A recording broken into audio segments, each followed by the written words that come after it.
দেখতে দেখতে শীত কিন্তু একদম ছেকেই বসেছে, আর এই শীতের সন্ধ্যায় যদি এক কাপ চা না হয় তাহলে খুবই খারাপ লাগে। তাই চা বানাতে চলে আসলাম, তো তোমরাও চলে আসো আর দেখো আমি কিভাবে বানাই। আমার চাটা কিন্তু একদম স্পেশাল, একদম ঝাল লবণ টক মিষ্টি সব কিছুই আছে আমার এই চায়ে। তো তোমরা দেখো এবং আমার চ্যানেলটাকে সাবস্ক্রাইব করে দাও। তো চা বানাতে চলে এসে চায়ের পাতিগুলো পড়ে গেল, আর পড়ে যাওয়ার পরে এরকম ধোঁয়া উঠলো, এই ধোঁয়াটাও কিন্তু একদম চা চা সেন্ট করতেছিল। তো যাই হোক, আমি সবগুলো একদম পরিষ্কার করে নিয়ে এখানে পানি বসিয়ে আর আমি যেভাবে মশলাগুলো দিই সেগুলো দিয়ে একদম চাটা বসিয়ে দিয়েছি। এখন আমার চাটা হয়ে গেছে। আর এটা যেহেতু সহজ রেসিপি সবাই জানো, তো এটা দেখানোর তেমন একটা কিছু নেই। তো তারপরে আমি দেখিয়ে দিলাম বলতে আমি যেভাবে খাই সেভাবে দেখিয়ে দিলাম।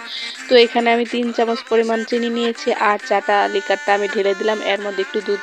আর দুধ চা না হলে আমার ভালো লাগে না, আমি একদম রং চা খেতে পারি না, এটা কি মানে স্বভাব। তো যাই হোক, আমার চাটা হয়ে গেল আর দেখতে কিন্তু অনেক সুন্দর লাগছে। তো চাটা একটু খেয়ে আপনাদের দেখাবো। আর চাটা কিন্তু অনেক সুন্দর হয়েছে দেখতে, কালারটা যেমন সুন্দর হয়েছে, খেতে অনেক মজা হয়েছে। তো আপনারাও করে খাবেন। সো থ্যাংক ইউ সবাইকে, সবাই ভালো থাকবেন, সুস্থ থাকবেন, আমাদের জন্য দোয়া করবেন অবশ্যই।